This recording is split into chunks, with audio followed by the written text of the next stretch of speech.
मैरवा नगर पंचायत में बोर्ड की बैठक नहीं होने से विकास से संबंधित सारे कार्य प्रभावित हो गए हैं।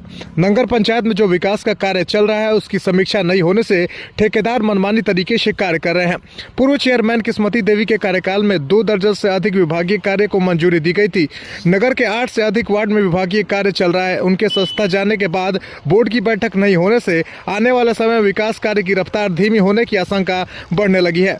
10 दिनों में लगातार 2 बोर्ड की बैठक रद्द होने से कई एजेंडों पर असर पड़ रहा है। ऐसे में नगर में साफ सफाई, मझौली चौक पर वर्षों से टूटे नाले, स्ट्रीट लाइट, नगर में बने सार्वजनिक शौचालय की साफ सफाई, आवास योजना सहित प्रधानमंत्री और मुख्यमंत्री की महत्वाकांक्षी योजना सहित अन्य विभागीय कार्य अधर में लटका है।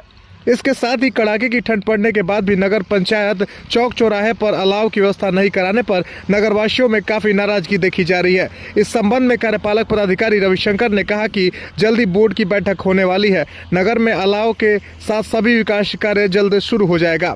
मैरवा नगर पंचायत में 4 वर्ष से विकास कार्य मंद गति से चल रहा है। 4 वर्ष से 2 करोड़ रुपए से होने वाले निर्माण कार्य का टेंडर नहीं निकल सका है। मझौली चौक पर टूटे नाले का निर्माण समेत कई मोहल्ले में सड़क निर्माण के लिए निकाले जाने वाला टेंडर 3 बार रद्द हो चुका है। वर्तमान में वार्ड सदस्यों के गुटबाजी से पूर्व में भी नगर में 20 लाख से अधिक के एस्टीमेट वाला निर्माण कार्य का टेंडर नहीं निकाला जा सका है। इस दौरान बार ईओ के तबादले के साथ कई तकनीकी खामी भी वजह बनती रही है। बड़े बजट वाले निर्माण कार्य के नहीं होने से नगर का विकास कई वर्ष से धीमी रफ्तार से चल रहा है।